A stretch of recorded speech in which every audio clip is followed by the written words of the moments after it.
Welcome to Commerce Education Online. So today we will discuss bank reconciliation statement.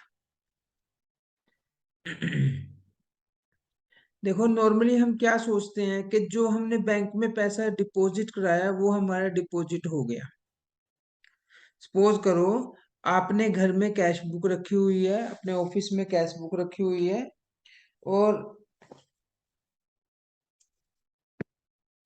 ये office में आपने cash book रखी हुई है और बैंक में आपकी पासबुक होती है जहाँ एंट्री होती है सारी। आपने 1000 रुपीज डिपॉजिट कराए और यहाँ भी डिपॉजिट हो गए, तो आपका बैंक बैलेंस क्या है 1000 और कैश बुक में भी दिखाएगा बैंक में 1000 पड़े हैं।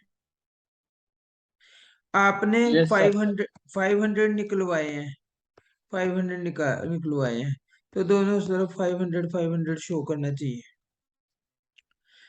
आपने 700 डिपॉजिट कराए हैं, 700 यहाँ भी डिपॉजिट हो गए, तो दोनों तरफ 1200 का बैलेंस होना चाहिए। लेकिन कई बार क्या होता है, पासबुक और कैश बुक का आपस में बैलेंस नहीं मिल पाता। यानी यहाँ 1000 होंगे या तो यहाँ 5000 होंगे, यहाँ 5000 हो गए तो यहाँ 7000 होंगे। तो इस केस में देखो नॉर्मली तो हमारा मिलना चाहिए, क्योंकि जितना हमने डिपॉजिट कराया उतना ही हमने हमारा डिपॉजिट हो गया, जितना हमने विड्रॉ किया उतना ही विड्रॉ हो गया। तो ये हमारा टोटल कैश बुक और पासबुक का जो बैलेंस है आपस में मैच करना चाहिए, लेकिन कई बार मैच नहीं करता ये। तो उसी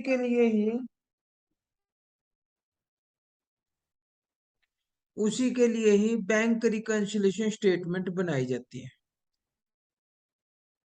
उसी के लिए ही ओके सर।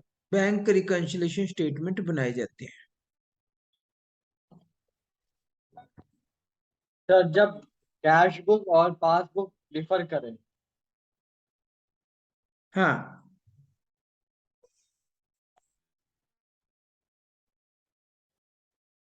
तो सेम अमाउंट हम जमा करा रहे हैं, सेम अमाउंट हम विड्रॉ करा रहे हैं, डिपॉजिट करा रहे हैं, विड्रॉ करा रहे हैं, तो our balance should be match. तो इसमें हम देखते हैं कि कई बार डिफरेंस आ जाता है, तो उस डिफरेंस के क्या कारण है, causes of differences in cash book and passbook. अब दो तरह के कॉजेज होते हैं, differences causes caused by time gap in recording transaction और differences causes by error committed in recording transaction. कि या तो लिखने में कोई गलती हो गई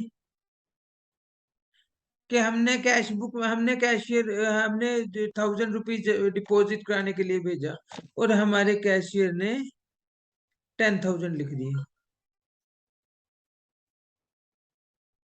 ओके सर। हमारे कैशियर ने 10,000 लिख दिए उसको।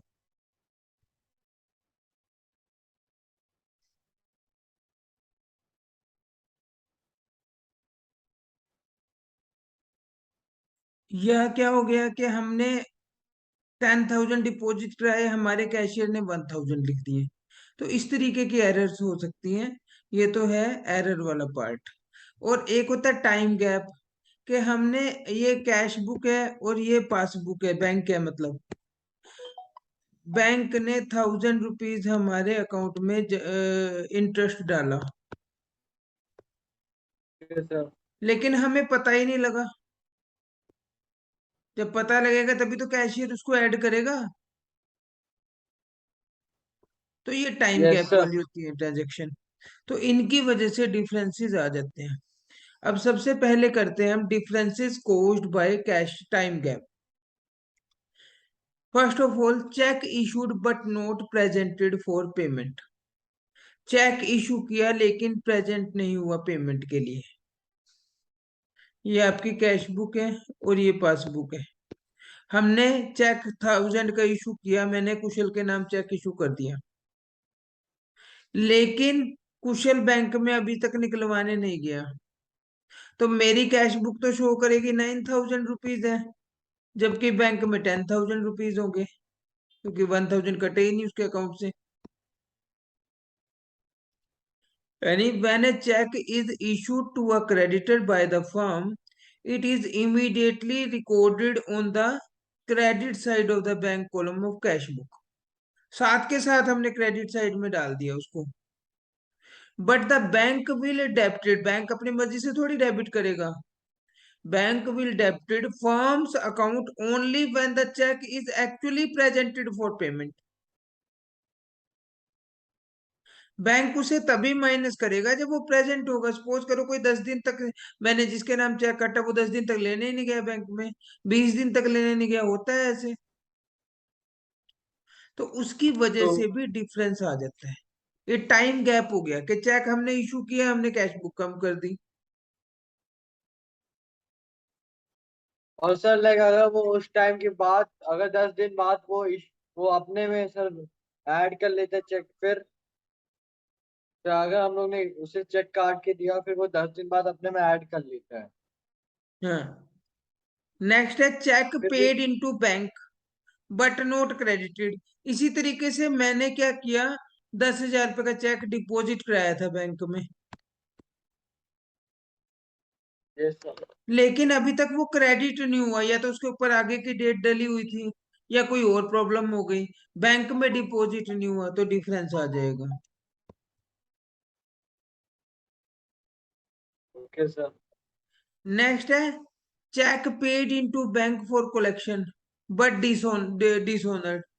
कि हम ये कैश बुक है और ये पासबुक है, हमने 1000 का चेक डिपॉजिट कराया बैंक में, कैश बुक तो बढ़ा दी, लेकिन यहाँ डिसोनर हो गया, डिपॉजिट ही नहीं हुआ वो।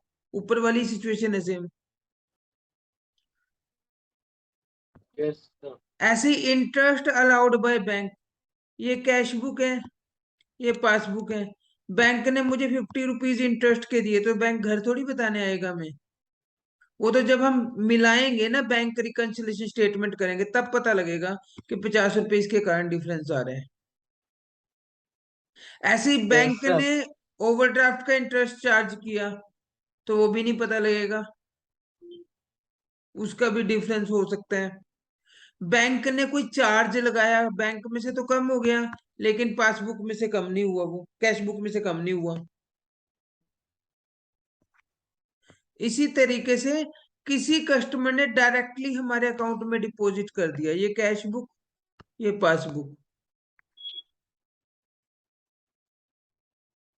सपोज करो किसी कस्टमर ने डायरेक्टली मेरे अकाउंट में जमा कर दिए 10,000, लेकिन मुझे पता नहीं लगा, तो डिफरेंस आ जाएगा, बैंक तो बढ़ जाएगा। यस सर, और कैश कहीं बुक हम नहीं पड़ेगा सर। कैश उतना ही पड़ेगा। कई बार हम कस्टमर को बैंक अकाउंट नंबर दे देते हैं, अभी जब भी पेमेंट हुआ करे इसमें डाल दिया करो, बाद में मिला लिया करेंगे, इसको रिकंसिलेशन कर लेंगे। ऐसे ही इंटरेस्ट और dividend collected by bank, bank ने कई बार हम बैंक को ऑर्डर कर देते हैं कि भाई आप में हमारे से फीस ले लेना, और हमारे ये डिफरेंट डिफरेंट डिविडेंड है 10,000 के, ये कलेक्ट करके अकाउंट में डाल दिया करो। ये तो बाद में ही पता लगेंगे ना कब कलेक्ट हुए कब नहीं, टाइम गैप आ जाता है इसमें। यहाँ पता नहीं लगा, हमने एंट्री नहीं की। क्योंकि कैशियर तो वो ही एंट्री करेगा जो उसके हाथ से कैश या चेक जाएगा या आएगा। Okay sir. उसके बाद है directly payment on behalf of customer. अब सपोज करो बैंक को हमने ऑर्डर किया हुआ था कि हमारी LIC की किस्त उसमें से इंस्टॉलमेंट काट दिया करो हर बार। कई बार कर देते हैं ना हम, उसमें ऑटो जनरेट सिस्टम कर देते हैं। तो यहाँ से कम हो गए बैंक में से 1000 रुपए, कैश बुक में से कम नहीं हुए, डिफरेंस आ गया। तो ये होते हैं हमारे डिफरेंसेस के कारण।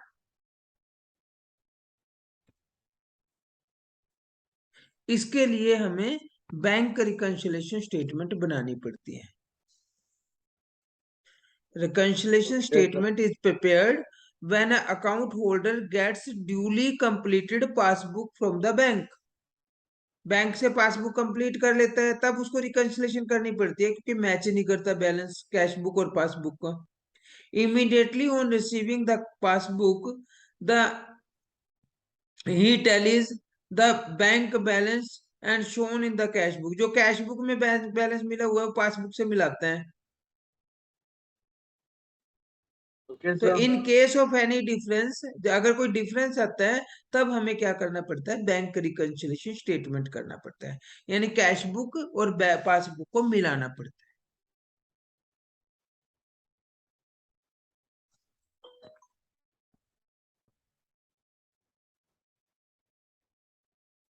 अब एक होता है debit balance as per cash book. इसका मतलब होता है हमारा favourable balance as per cash book, यानी हमारे बैंक कैश एट बैंक है ये हमारा। एक होता है हमारा credit balance as per cash book, इसका मतलब बैंक ओवरड्राफ्ट है। इसका मतलब बैंक ओवरड्राफ्ट है हमारा ये।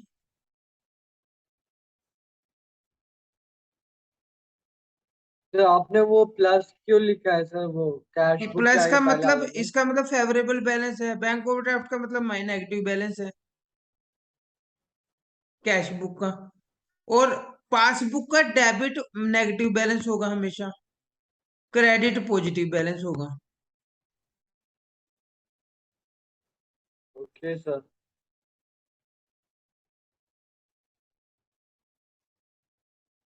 ठीक है। सर मतलब कि ओवरड्राफ्ट हमारे नेगेटिव होंगे और sir favourable favourable balance balance हमारे पॉजिटिव होगा। Okay sir. तो अभी हम यहीं तक करेंगे।